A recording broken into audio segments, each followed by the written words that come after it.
E.N.D here. In Final Fantasy XI, Absolute Virtue stands as one of the most enigmatic and devastating boss ever conceived.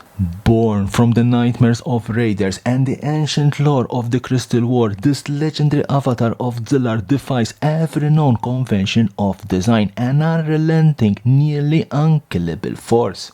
Now, thanks to the crossover with Final Fantasy, Absolute Virtue makes its debut in Magic the Gathering, not merely as a creature, but as a towering embodiment of balance, punishment, and divine retribution. As in the MMO, it brings overwhelming power, high casting cost, recursion, and reactive abilities that demand respect.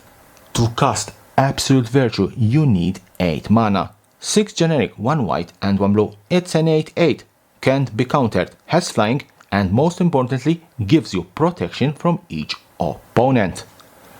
Absolute Virtue is a normal creature spell, therefore when casted, it will go on the stack. There can be a response, but no counter will work. Once Absolute Virtue hits the battlefield, it gives you protection from each opponent. But what does protection from each opponent mean? This powerful ability grants you a unique and comprehensive defense. First, you can't be dealt damage. For example, your opponents can deal damage to you directly. Spells like Lightning Bolt that targets a player and deal damage will fizzle if aimed to you. Second, creatures your opponents control can damage you. Opponents can still declare attacks against you, but as Absolute Virtue is on the battlefield, you take no damage from combat.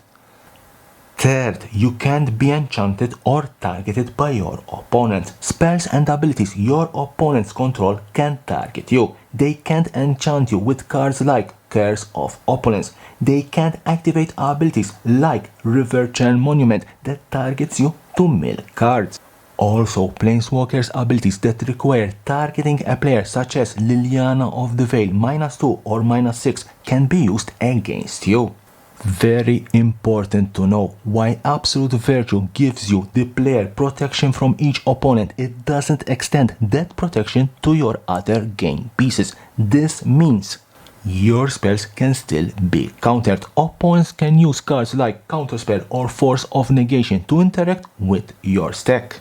Your permanents can still be targeted. Creatures you control, including Absolute Virtue itself, can still be destroyed or exiled by target removals like Swords to Plowshare or Terminate.